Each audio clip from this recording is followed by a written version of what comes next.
In the quiet forests of northern Poland, near the cold sweep of the Baltic Sea, there lies a place where the wind still carries whispers of unimaginable suffering, Stutthof, a name that for decades lived in the shadow of Auschwitz, Treblinka and Majdanek.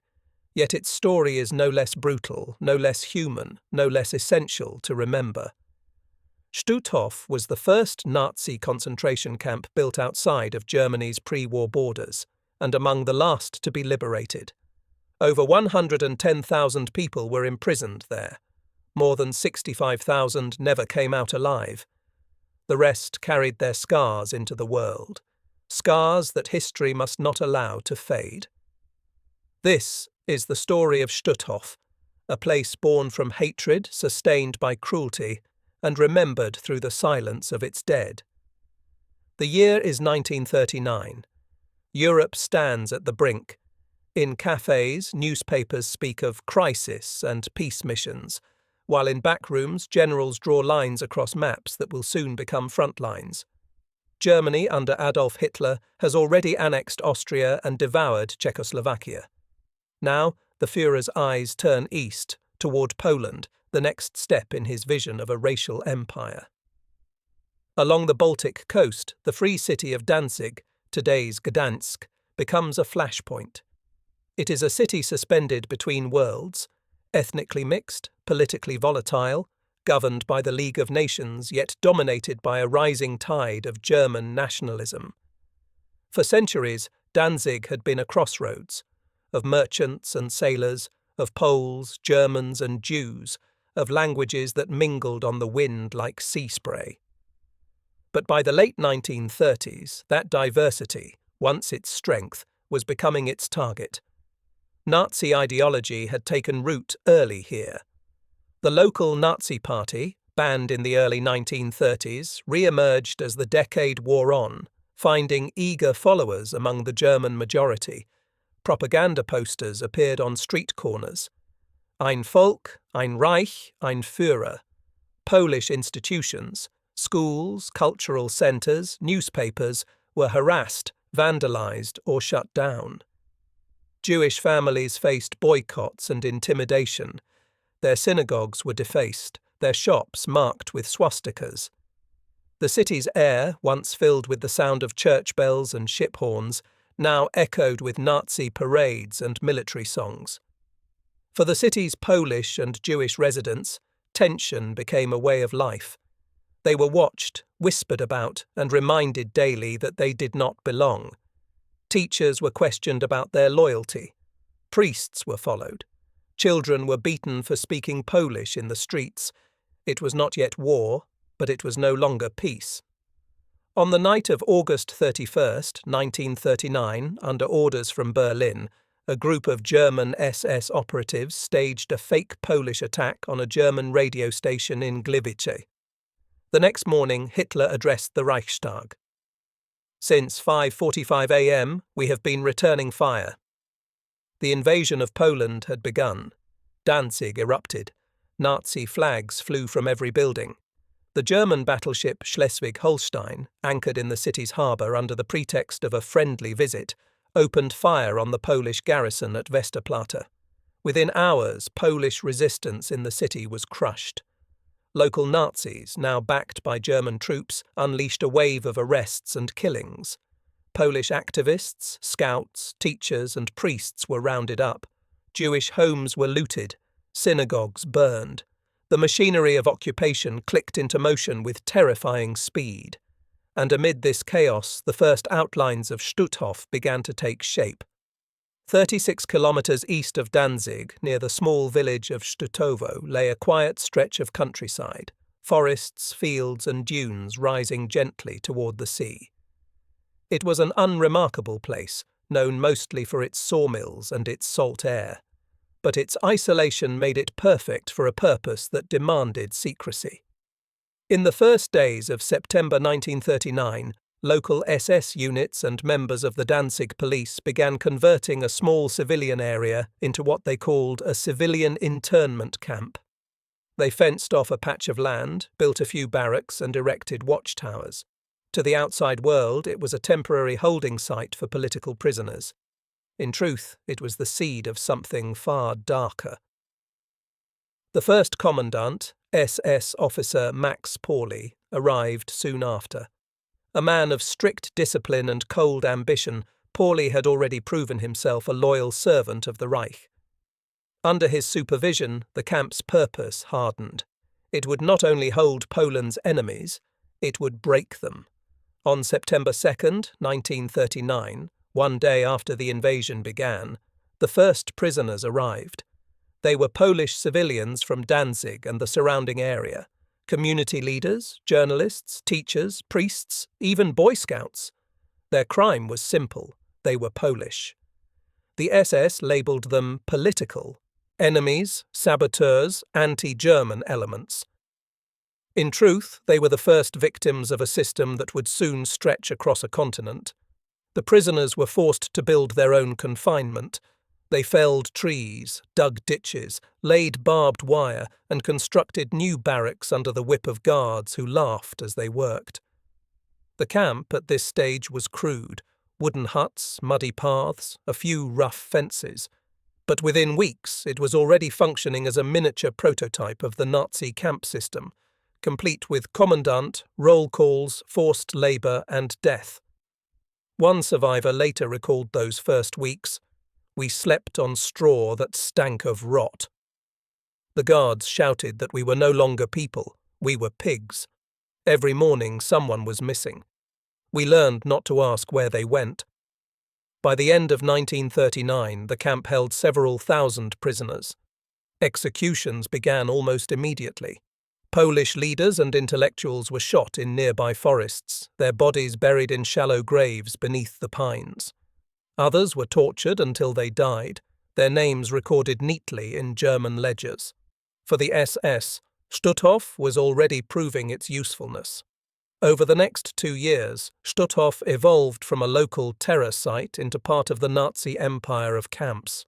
In 1941, it was officially integrated into the SS concentration camp's inspectorate in Oranienburg, the administrative body that oversaw the entire concentration camp network. From that moment, its future was sealed. What had begun as a temporary detention site became a permanent instrument of oppression. The camp grew rapidly. New barracks rose on cleared land. Watchtowers multiplied. Electric fences replaced barbed wire. The perimeter expanded over 120 hectares, swallowing fields, forest, and marsh. The SS subdivided the grounds into sections: the old camp, where the earliest prisoners were kept, the new camp for incoming transports, and later the Jewish camp, built when mass deportations began. Inside, every aspect of life and death was systematized. Each prisoner was assigned a number, recorded in ink and stitched onto a striped uniform. Coloured triangles identified their category: red for political prisoners, yellow for Jews, green for criminals, black for asocials, pink for homosexuals. Hierarchy ruled everything. Even among the condemned there were ranks. Commandant Pauli ruled with calculated brutality. He enforced SS discipline with a mixture of bureaucratic precision and sadistic zeal. Guards were trained to see prisoners as less than human, subhumans, to be worked, punished, and destroyed. Orders were absolute. Mercy was forbidden. Prisoners arrived by the thousands: Poles from the Danzig region, Jews from nearby ghettos, later Soviet POWs, and civilians from across occupied Europe. Some came by truck. Others were marched for days under guard, collapsing on the roadside. The camp received them with dogs, whips, and shouts of "Raus! Schnell!" Those who could not walk fast enough were beaten before they crossed the gate. At the entrance stood a simple wooden sign: Stutthof Konzentrationslager. Behind it, the world ended. Every morning, before dawn, a whistle tore through the darkness. The prisoners stumbled out of their barracks, bones aching from cold and hunger, to line up for roll call, appel. They stood motionless for hours, counted and recounted until the SS was satisfied. Rain, snow, or sleet, it did not matter. If someone collapsed, they were beaten. If someone died, their body was propped up until the count was complete. Breakfast was a tin of black liquid, called coffee, though it contained neither bean nor warmth. Lunch was thin soup made from rotten turnips or cabbage leaves. Dinner was a slice of bread, sometimes with a smear of margarine or sausage, food so meagre it ensured slow starvation. Within weeks, prisoners' bodies began to fail. Cheeks hollowed, limbs swelled from hunger edema, eyes sank into skulls. Typhus and dysentery spread like fire in the overcrowded barracks. The stench of sweat, sickness, and death never left the air. And yet the work never stopped. Prisoners laboured in the camp workshops, the sawmill, or on construction projects, carrying stones, building roads, clearing swamps. They were driven like animals, beaten if they faltered, sometimes executed on the spot as examples. The SS profited from every drop of their labour. German companies paid the camp administration for rented prisoners, human lives measured by the day, the hour, the productivity of a dying body. One report from the SS Economic Office described the process with chilling neutrality.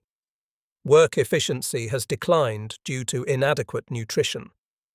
Increased rations are not recommended as replacement prisoners are available. This was the logic of Stutthof, extermination through work. By 1941, the small coastal camp near Danzig had become something far more sinister. Stutthof was no longer a provincial detention site. It was now fully integrated into the SS's network of concentration camps, a web that stretched from Norway to Greece, from France to the edges of the Soviet Union. This integration changed everything. The paperwork was standardized, the uniforms matched, the language of murder was made bureaucratic. Re-education became protective custody. Executions became special treatment. Starvation became reduced rations. The SS camp inspectorate in Oranienburg began to issue orders directly to Stutthof, assigning quotas of labour, requesting reports of losses, and instructing on sanitation measures, code for selections and killings. The camp's capacity expanded with frightening speed. Rows of new barracks were built by the prisoners themselves, each one another cell in the organism of death. By late 1941, a second perimeter fence had been added, electric, humming faintly in the mist. Beyond it, a watchtower every few dozen meters. Floodlights swept across the compound at night like cold eyes. The camp had become a self-contained world. At its heart stood the Appellplatz, the roll call square, a rectangle of packed earth where thousands of prisoners stood each morning and evening to be counted. For the SS, it was a space of order. For the prisoners, it was a space of agony. Hours passed as guards miscounted, recounted, or punished entire barracks for the fainting of one man. The sight of a single prisoner collapsing could doom a dozen others. Bodies frozen upright, eyes open in death, became part of the ritual. Nearby stood the punishment cells, the bunker. Dark, airless, barely the size of a closet. Here, prisoners were confined for days without food or water, forced to stand or kneel until they collapsed. Those who emerged alive often did so, broken beyond recovery. Every act inside Stutthof was documented. The SS administration recorded each arrival, transfer, death, and execution in meticulous ledgers. Names were typed, numbers assigned, fates sealed. Death was paperwork before it was reality. The Nazis called this efficiency. It was, in truth, the dehumanization of life itself, a system where human beings existed only as entries in a file cabinet. Even the dead were recorded in triplicate. One form for Berlin, one for the local registry, one for the crematorium. Some were even issued certificates of death citing false causes, heart failure, pneumonia, natural causes. The cold precision of German bureaucracy gave moral distance to horror. The typist could tell herself she was only filling out forms. The clerk could insist he was only following orders. In this way, a society of millions participated in the destruction of millions more. In 1942, SS Sturmbannführer Paul Werner Hoppe replaced Max Pauli as commandant. Hoppe was younger, more ambitious, and utterly devoted to the SS ideal. He believed in order above all else, an order built on terror. Under Hoppe, Stutthof became both more efficient and more deadly. He oversaw the expansion of the camp's industrial operations, turning prisoners into tools for the Reich's economy. At the same time, he introduced stricter discipline, daily roll calls that lasted hours, punishments for the smallest infractions, and an increased use of public executions. Witnesses described Hoppe as calm, almost courteous in demeanour, the sort of man who could discuss supply chains while ordering hangings. His adjutants and guards carried out his orders with zeal. By his side was a growing corps of SS men and women, the Aufseherinnen, female guards trained to supervise the women's camp that had been established inside Stutthof. The arrival of female guards marked a new phase in the camp's evolution. These women, drawn mostly from Germany and the occupied Baltic states, were between the ages of 18 and 30. Some were former clerks or farm girls, others sought adventure or service to the Reich. They were trained at Ravensbrück, the main camp for women, and then assigned to places like Stutthof, where they became both overseers and participants in the machinery of terror.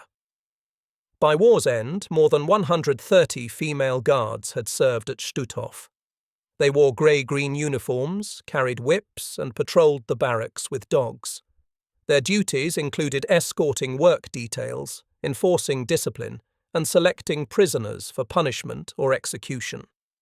Among them were names that would later echo in courtrooms: Gerda Steinhoff, Jenny van der Barkman, Elisabeth Becker, Eva Parchik. Photographs taken after the war show them as young and smiling, ordinary faces that conceal extraordinary cruelty. Survivors remembered Steinhoff for her sadism. "She used her dog as a weapon," one woman recalled. If she saw someone stumble, she would say, "Fetch," and the dog tore flesh from bone. Barkman, known for her vanity, reportedly carried a riding crop and used it for amusement, striking prisoners at random. Elisabeth Becker, once a village girl from Gdańsk, participated in selections for the gas chamber, choosing who would live and who would die with a gesture of her hand. Their presence shattered any illusion that brutality was confined to men. At Stutthof, cruelty transcended gender. Ideology corrupted everyone it touched. Until 1942, Stutthof had functioned primarily as a concentration and labour camp, a place of slow death through hunger, disease, and exhaustion. But that year, its purpose changed. The SS began constructing new facilities at the edge of the camp, a crematorium, and beside it, a small gas chamber disguised as a shower. The first victims were the sick, the weak, and those deemed unfit for work. They were told they were going for disinfection, led into a tiled room, and locked inside. Through vents in the ceiling, guards dropped pellets of Zyklon B, the same cyanide-based gas used at Auschwitz. Screams echoed briefly, then silence. The corpses were dragged out, stripped of valuables, and burned in the crematorium. The operation was small at first, almost experimental. But by 1944, as the Nazi Empire began to crumble, transports of Jews from across occupied Europe began arriving at Stutthof in vast numbers. They came from the Baltic states, from Hungary, from ghettos in Łódź and Vilnius, packed into cattle cars for days without food or water. When the doors opened, many were already dead. Those who survived the journey were beaten, registered, and divided. Those strong enough to work went to the barracks, the rest went to the gas chamber. One guard later testified, "We told them they were going to take a shower. They believed us. Some even smiled with relief." Inside, the deception ended quickly. The chamber could hold about 150 people at once. When the poison was dropped, it took less than 10 minutes for all movement to stop. Afterward, prisoners known as the Sonderkommando, themselves condemned men, removed the bodies, searching mouths for gold teeth, cutting hair, and carrying the corpses to the ovens. The ash was dumped into the nearby river or used as fertilizer for camp gardens. Nothing was wasted, not even death. As the war dragged on, the Nazi regime demanded ever more labor to sustain its war machine. Stutthof became a supplier of that labor, a grim factory feeding human bodies into German industry. The SS leased prisoners to private companies, the DAW, Deutsche Ausrüstungswerke, armaments firm producing weapons and uniforms, local shipyards in Danzig where prisoners repaired vessels for the Kriegsmarine, agricultural estates where they harvested crops and drained swamps. Each company paid the SS a daily rate per prisoner, a transaction that reduced human life to an accounting entry. Profit and death were two sides of the same ledger. To manage the growing demand, the SS established a network of over 40 subcamps across northern Poland and the Baltic coast. Some were small, a dozen prisoners forced to dig trenches in a forest. Others held thousands, building fortifications or working in factories under appalling conditions. Everywhere, the same rule applied: work until you die, then send for more. The phrase used in official documents was Vernichtung durch Arbeit, extermination through labor. It was both policy and philosophy. One SS report noted dryly, "Losses due to fatigue are compensated by incoming transports." The economy of death functioned smoothly. Each morning, guards recorded the number of workers leaving the camp. Each evening, they counted how many returned. Those who did not were entered in the ledger as Abgang, departed. Among the most grotesque aspects of Stutthof's operation were its so-called medical experiments. Under the guise of research, SS doctors conducted tests on prisoners, without consent, without anesthesia, and without pity. Some were injected with typhus or cholera to test vaccines. Others were deliberately wounded to study infection or the effects of new disinfectants. Still others were sterilized using chemicals or radiation. Few survived. Those who did bore lifelong scars. The camp infirmary, the Revier, was not a place of healing. It was a warehouse for the dying. Patients received no medicine, only neglect. When epidemics swept through the camp, as they often did, SS doctors ordered disinfection actions, meaning mass killings of the sick to prevent contagion. In 1944, a typhus outbreak killed thousands. The SS response was not to help the victims, but to increase selections for the gas chamber. One prisoner later recalled, "We were afraid to cough. If they heard you were sick, you disappeared that night." Amid this abyss of cruelty, sparks of resistance and humanity endured.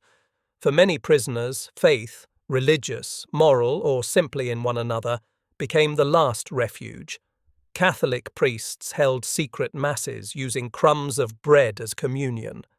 Jewish prisoners whispered Sabbath prayers in the dark, tracing candlelight in the air with their fingers.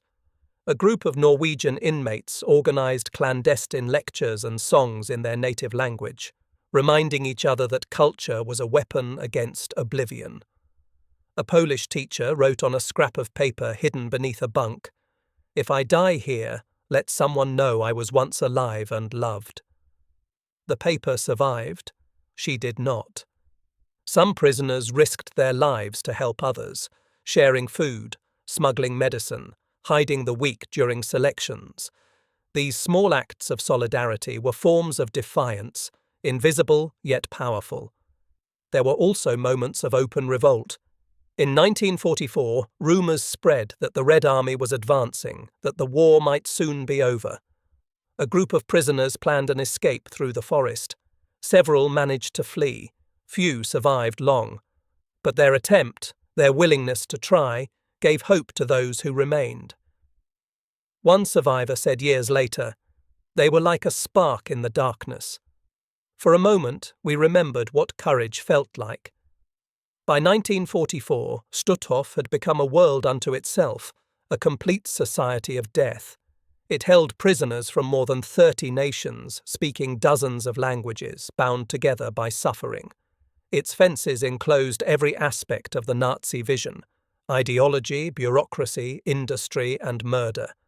And as the Reich began to collapse, Stutthof became a dumping ground for its final victims, a place where the dying empire sent its refuse: Jews from Hungary, prisoners from evacuated camps, civilians swept up in retreat. The camp swelled beyond capacity. Disease and starvation consumed what the gas chambers could not. The end was coming. But for the prisoners of Stutthof, it would not come swiftly, nor mercifully. By the end of 1944, the Nazi Empire was unravelling. The Red Army had crossed the Vistula. German cities lay in ruins from Allied bombs. But in Stutthof, time still moved according to the SS schedule: whistles, roll calls, punishments, executions. The prisoners knew the war was turning, yet victory felt as distant as ever. The camp population swelled as the Reich collapsed. Transports poured in from camps overrun by the Allies: Auschwitz, Gross-Rosen, Riga, Kaunas. Every day new faces appeared: Jews from Hungary, prisoners from the Baltic, political captives from Warsaw after the uprising. By January 1945, more than 50,000 people were crammed into barracks built for half that number. Disease swept through like wildfire. Typhus raged. Dysentery spread. The crematorium could not keep pace with the dead. Bodies were stacked like cordwood behind the barracks, frozen stiff in the Baltic cold. The air stank of rot and smoke. The SS grew more violent as their world disintegrated. They shot prisoners for the smallest infractions: for stealing food, for collapsing at roll call, for speaking out of turn. Commandant Hopper's orders became desperate: destroy documents, dismantle evidence, liquidate the camp. On January 23, 1945, the order came down from Berlin: evacuate Stutthof. The Red Army was less than 40 kilometers away. What followed would become one of the most harrowing death marches of the entire war. Between January and April 1945, nearly 50,000 prisoners were forced from Stutthof and its subcamps. The SS called it evacuation. The prisoners called it what it was: a march of death. Columns of men and women were driven into the snow, carrying whatever scraps they had left: a blanket, a crust of bread, a tin cup. They wore thin striped uniforms and wooden clogs that shattered on frozen roads. Guards on horseback rode alongside, rifles ready. The weak were shot where they fell. The first days were chaos. The roads were jammed with retreating German troops, refugees, and supply wagons. Snow fell endlessly, covering the dead almost as soon as they dropped. Villagers watched in silence from their windows, some out of fear, some out of guilt, a few out of pity. A handful risked their lives to throw bread or potatoes to the prisoners as they passed. One survivor remembered, "We walked and walked." No one spoke. The only sound was the crunch of snow and the crack of rifles.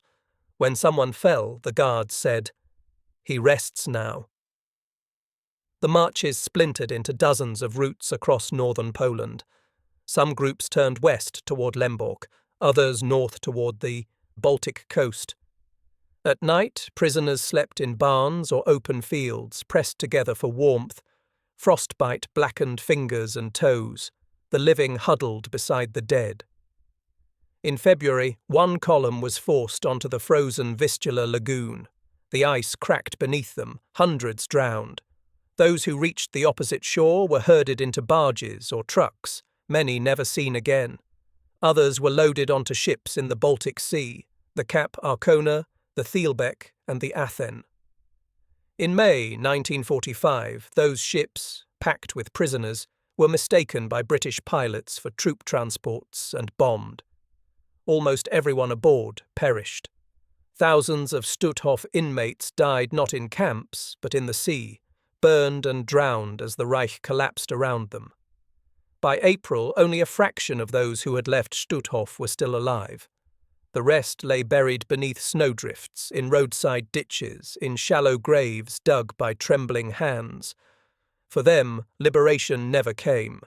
Inside the camp itself, several thousand prisoners remained, too weak to march, too sick to move. The SS guards, sensing the end, grew erratic. Some fled, others turned more brutal, shooting indiscriminately to assert control. Rumours spread that the camp would be burned with everyone inside. Typhus consumed the barracks. The dead lay beside the living, their faces shrouded with rags. The crematorium had collapsed under the weight of corpses. Smoke no longer rose from its chimney, only silence. A Polish prisoner later wrote, "We no longer knew if we were alive or dead." The camp was full of ghosts. On April 25th, the last organised SS units abandoned Stutthof. A few scattered guards remained, killing whoever tried to escape. For days the camp drifted in chaos. No food, no medicine, no command. Some prisoners broke into storage sheds, scavenging frozen turnips and horse meat. Others crawled through the barbed wire and fled into the woods, only to collapse in the marshes beyond. Then, on May 9, 1945, the Red Army arrived. What they found defied comprehension. Soviet soldiers entering the camp were hardened men, veterans who had fought from Stalingrad to Berlin. Yet nothing prepared them for Stutthof. The gates hung open, the watchtowers empty. Inside, hundreds of prisoners lay on the ground, motionless or barely breathing. The smell hit the soldiers first, the stench of decay and disease that no wind could carry away. One Soviet officer wrote in his report, "We entered a place where human beings were turned into shadows. The living looked like ghosts walking among the dead." A Red Army medic described seeing a group of survivors crawling toward them, whispering, "Don't shoot." They were too weak to stand, their skin stretched over bone. The soldiers wept. Medical units were brought in, but it was too late for many. In the weeks after liberation, hundreds more died, their bodies too ravaged by starvation to recover. The Soviets buried them in mass graves near the camp. Crosses and stars of David were erected later by Polish survivors. For those who lived, liberation was both miracle and torment. They were free, but haunted. Many had lost their families, their homes, their faith. Some never spoke again. A survivor recalled, "We were free, but the dead were all around us." I could not understand how the sun still rose over this place. News of the liberation reached Gdańsk within days. Polish investigators, accompanied by Soviet officers, arrived to document what remained. They measured the gas chamber, photographed the crematorium, and collected witness statements. The evidence filled volumes. The numbers shocked even those who thought themselves beyond shock. More than 110,000 prisoners, of whom at least 65,000 were dead. In the summer of 1946, justice came to Gdańsk. The first Stutthof trial brought 30 former guards and camp officials before a Polish military tribunal. Among the accused were Commandant Paul Werner Hopper's deputies and several of the infamous female guards, Gerda Steinhoff, Elizabeth Becker, Jenny Wanda Bachmann, Wanda Klaff. The courtroom overflowed with survivors and townspeople. Reporters described the atmosphere as both solemn and furious. When survivors testified, the silence was absolute. They spoke of hangings, of dogs set on prisoners, of women beaten to death for stealing potatoes. Bachmann, the beautiful beast, smirked as witnesses described her cruelty. Steinhoff wept, claiming she had only obeyed orders. The judges were unmoved. On May 31, 1946, 11 of the defendants were sentenced to death. The executions were carried out publicly in Gdańsk on July 4th, a grim spectacle witnessed by thousands. It was not vengeance, but a declaration. The crimes of Stutthof would not vanish into silence. Additional trials followed in 1947, 1953, and the 1960s. Hoppe, who had fled West Germany under a false name, was captured in 1955. In 1957, a Hamburg court sentenced him to 9 years in prison, a punishment many survivors called an insult to the dead. Yet justice, however imperfect, had begun, and memory had found its first defenders. For many survivors, freedom brought another kind of struggle: to speak, to be believed, to rebuild a world that no longer existed. Some returned to Poland and found their families gone. Others emigrated, carrying their memories across oceans. In post-war communist Poland, Stutthof became both memorial and instrument of state propaganda. The regime emphasized the suffering of Polish patriots, while often downplaying the Jewish tragedy. Official ceremonies spoke of fascist crimes rather than anti-Semitic genocide, yet the survivors remembered differently. They wrote letters, testimonies, memoirs, small acts of resistance against forgetting. A former prisoner wrote in 1958, "I tell my story not because I wish to, but because I must. The silence of the dead commands me to speak." For decades, Stutthof remained overshadowed by larger, more infamous camps. Auschwitz, Treblinka, Majdanek, their names dominated the public imagination. Stutthof, isolated in the forests of northern Poland, became a footnote. Its victims were scattered across Europe. Few could return for commemorations. But memory is persistent. In the 1960s and 70s, survivors' associations began to form. They organized reunions, published testimonies, and lobbied for the site to be preserved. Slowly, Stutthof emerged from obscurity. In 1962, the Polish government established the Stutthof Museum on the grounds of the former camp. The barbed wire was left to rust. The barracks were stabilized but not rebuilt. Visitors could walk through the roll call square, the gas chamber, the crematorium. The silence spoke louder than any guide could. Through the Cold War, the museum became a place of mourning and education. School children came to see the evidence of what hatred could build. Survivors returned each year, lighting candles beside the monuments carved with the names of nations: Poles, Jews, Lithuanians, Latvians, Norwegians, Danes, Germans. After 1989, when the Iron Curtain fell, a new wave of scholarship began. Archives opened. Historians unearthed long-buried testimonies.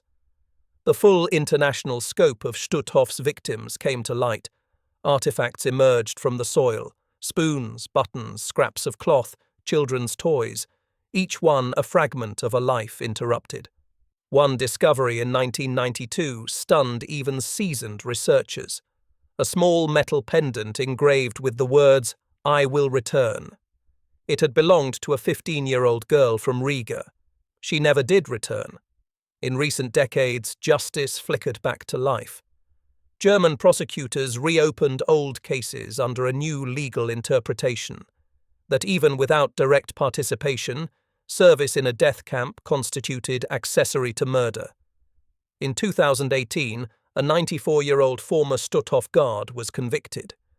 In 2020, Bruno Day, aged 93, was found guilty of aiding and abetting over 5,000 murders. His sentence, suspended due to age, mattered less than the verdict itself. The court's words resonated through time. No one who served in a place like Stutthof can claim innocence. It was not punishment the survivors sought, but acknowledgement, a recognition that what happened at Stutthof was real, and that it mattered. Today the site of Stutthof lies quiet among the pines and dunes. Grass grows where barbed wire once stood. The watchtowers remain, hollow, spectral. The sea murmurs in the distance, indifferent yet eternal. Visitors come from across the world.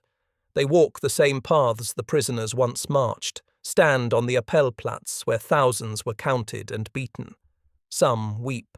Some stand in silence, unable to find words. Inside the museum, photographs line the walls. faces once erased by numbers, displays of personal belongings, shoes, letters, combs, remind visitors that the victims were not statistics but individuals. Each object, each name, is a defiance against the Nazi dream of obliteration. A plaque near the crematorium bears a simple inscription in Polish, German, and Hebrew. Here, human beings were murdered because they were different. Remember them, so that you may remain human. Stutthof endures not as a relic, but as a warning. It tells us that genocide begins not with gas chambers, but with words, with propaganda, with silence, with the slow erosion of empathy. It reminds us that evil can wear the face of bureaucracy, that the abyss is built step by step, law by law, until cruelty becomes ordinary. The story of Stutthof is the story of civilization's fragility and of its endurance. For amid the ashes, the victims left a message, carved not in stone but in memory: never again. And when the Baltic wind moves through the pine trees of northern Poland, it seems to carry that message still. A whisper through the silence: remember us, so that you may remain human. The war ended, but Stutthof did not vanish when the gates opened. It lingered, in memory, in nightmares, in the silences that followed survivors home. For many, liberation was only the beginning of another struggle. To live with what they had seen, to find meaning after meaning, had been stripped away. They rebuilt lives in fragments. Some returned to Gdańsk or Warsaw to find their homes occupied by strangers. Others emigrated, to Israel, to America, to Australia, carrying a suitcase, a scar, and a story that few wanted to hear. In the years of post-war recovery, Europe turned its eyes toward reconstruction. Factories were rebuilt, borders redrawn, economies reborn. But the survivors of Stutthof lived in another kind of ruin, the inner landscape of memory, where the past refused to fade. For many, speaking was impossible. The language of ordinary life could not contain what had happened. They carried the memories silently, a weight passed on to their children like an inheritance without words. Sociologists would later call it transgenerational trauma. Children of survivors grew up in households marked by unspoken grief. They learned to recognize the signs, the sudden quiet when a question touched too close, the fear of uniforms or barking dogs, the tension that hovered whenever history came on the radio. Some were told nothing of their parents' pasts until adulthood. Others pieced it together from fragments, a tattooed number, a hidden photograph, a nightmare overheard through a door. And yet, through this silence, the duty to remember endured. A daughter once wrote of her mother, a survivor of Stutthof. She could not bear to speak of it, but she needed me to know. Her silence was a kind of teaching. I understood that memory is not always spoken. Sometimes it is lived. By the 1970s and 80s, a new generation of historians and educators began to recover the stories buried beneath decades of silence. In Poland, as censorship loosened, researchers published survivor testimonies once suppressed by the state. In Germany, students confronted their grandparents' roles in the war for the first time. Across Europe, remembrance began to shift from national mourning to moral reckoning. At Stutthof, restoration of the site accelerated. The museum expanded to include archives, exhibition halls, and spaces for reflection. The old crematorium, preserved in its original form, became both evidence and memorial, a warning in brick and ash. The gas chamber, still standing, was left bare. No plaques, no ornament, only emptiness and echo. Visitors step inside and hear nothing but their own breath. Each year, on May 9th, the anniversary of liberation, survivors and their families gather there.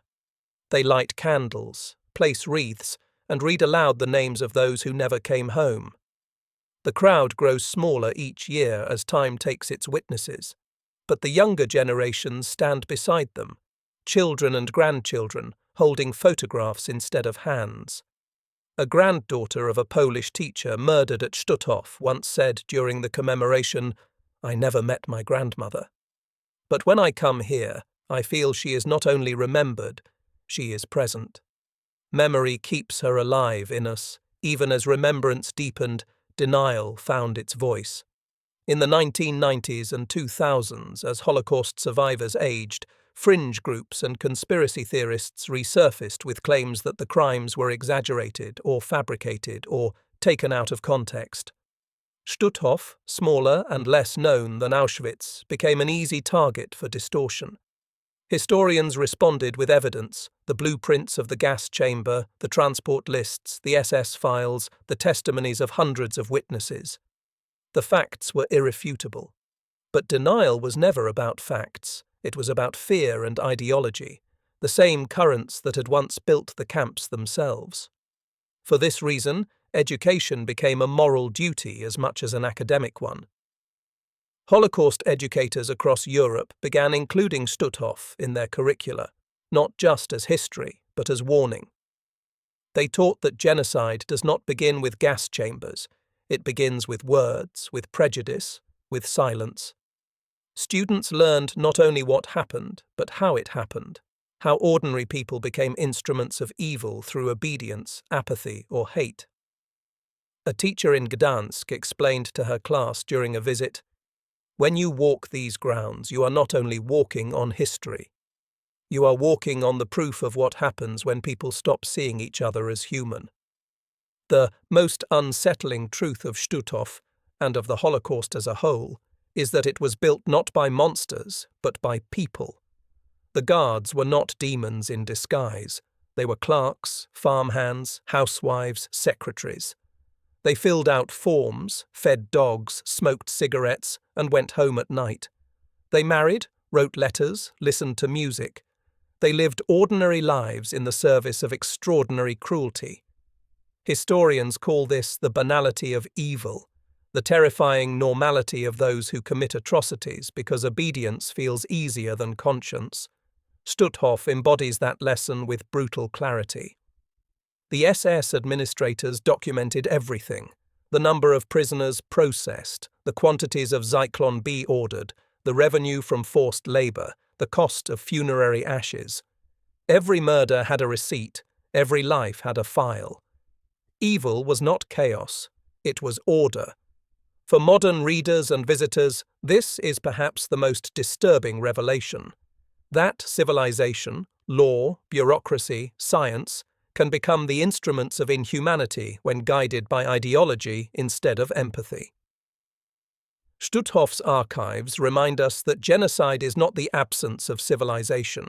It is civilization corrupted. Even in the 21st century, Stutthof's shadow reached into courtrooms. In 2018, German prosecutors charged several elderly former guards. Their trials, held in Hamburg and Itzehoe, drew global attention. The accused were in their 90s, frail, leaning on canes, their crimes committed a lifetime ago. Yet survivors, now equally aged, appeared in court to face them. One survivor, born in Gdańsk and deported to Stutthof at 15, spoke softly to the defendant. "I am not here to hate you. I am here to remind the world that we existed and that what you saw was real." In 2020, the trial of Bruno Day, a former SS guard, ended with a guilty verdict for aiding and abetting over 5,000 murders. He claimed he had no choice, that he was just doing his duty. The judge replied, "Duty does not excuse participation in murder. Even the smallest cog bears responsibility for the machine it turns." The sentence was symbolic, 2 years suspended, but the principle was historic. It reaffirmed that time does not erase guilt and that silence is itself a form of complicity. As one Holocaust scholar wrote after the verdict, "Justice delayed is still justice declared. Each trial tells the perpetrators that history has not forgotten them, and tells the dead that the world has not forgotten them either." Walking through Stutthof today is an experience unlike any other. The forest has grown back around the camp, softening its edges but not its meaning. The air smells of pine and sea salt. The sky is wide and pale, as if still holding the ghosts of the smoke that once rose from its chimneys. Visitors begin at the gate, the same gate through which prisoners once entered, under the watch of SS guards and snarling dogs. The original wooden sign still hangs there, weathered but legible. Stutthof Concentrationslager. Beyond it stretches the Appellplatz, silent except for the wind. In the museum's main hall, photographs of the prisoners line the walls. Faces young and old, men and women, all staring straight into the camera. Next to them, documents, transport lists, death certificates, personal letters. One reads, "Dearest Mother, we are working hard, but we will be home soon. Do not worry, the letter was never sent." Further inside, glass cases display objects found after the war. A child's shoe, a broken comb, a prayer book, a spoon engraved with initials. Each item is a voice, speaking across time. In the final room stands the crematorium oven. It is blackened with soot, its door open, its silence unbearable. Beside it, a single candle burns. Outside, a path leads to the monument, a massive stone structure carved with the names of nations whose people perished here. Beneath it lie the ashes of thousands. Visitors place flowers, stones, or folded notes. Some weep openly, others simply stand, unable to move. A sign nearby reads, "To remember is to resist." In recent years, digital technology has transformed how Stutthof's story is told. Virtual archives allow students worldwide to explore testimonies and documents. 3D models of the camp enable guided tours for those who cannot visit in person. Survivor interviews, recorded before their passing, ensure that their voices will endure long after the last witness is gone. Educators in Poland, Germany, and Israel collaborate on joint programs, teaching not only the facts of the Holocaust, but the ethics of remembrance. They ask students to grapple with difficult questions. How does hatred become policy? What does it mean to be a bystander? Could it happen again? These are not academic exercises. They are moral tests, reminders that history's warnings are only as strong as our willingness to heed them. A teacher guiding a group of students through the camp said quietly as they left, "If you walk out of here thinking only about what happened, you have missed the point. You must also ask why it happened and what you will do when it begins again. Every generation faces its own test of memory. For those who lived through the war, remembrance was survival. For their children, it was responsibility. For their grandchildren, it is choice. Today, as hatred and extremism once again find voice in public life, the story of Stutthof feels painfully current. The language of dehumanization, the labeling of groups as invaders, parasites, or enemies, is no relic of the 1940s. It persists, disguised in new forms, spread by new technologies. To remember Stutthof, then, is not merely to mourn the past, it is to recognize the patterns of the present, and to resist them before they harden into walls and wires once again. The historian Yehuda Bauer once said, "Thou shalt not be a victim, thou shalt not be a perpetrator, but above all, thou shalt not be a bystander." That is the moral of Stutthof, the commandment whispered through its ruins. If you stand today at the edge of the camp, you can hear the Baltic Sea beyond the dunes. Its sound is gentle now, the steady rhythm of waves against sand. In summer, the air smells of grass and salt. The gulls wheel overhead, and the sun touches everything with deceptive warmth. It is hard to imagine that this place was once a world of cold and hunger, of screams and smoke. But the earth remembers. Every gust of wind seems to carry echoes, the murmur of voices, the rustle of unseen footsteps. Visitors leave in silence, turning back one last time toward the gate. Some cross themselves, some whisper a prayer, others simply stand, listening to the wind. A plaque near the crematorium reads in Polish, German, and Hebrew, "Here, Human beings were murdered because they were different. Remember them, so that you may remain human, and beyond it, the forest sighs. Because in the end, Stutthof is not only a place, it is a question, one that history asks again and again. How far will hatred go when no one stands in its way? The answer lies in these ruins, in the ashes, in the stories of those who lived and those who did not. And it lies in us, in our empathy, our vigilance, our will to remember. This was Stutthof, the memory seems to say, the first camp beyond Germany's borders and among the last to fall, a place built by hate, destroyed by war, and preserved by memory. May its silence speak for those who cannot. If you found this video meaningful, please like, share, and subscribe. Your support helps more people hear and remember these stories.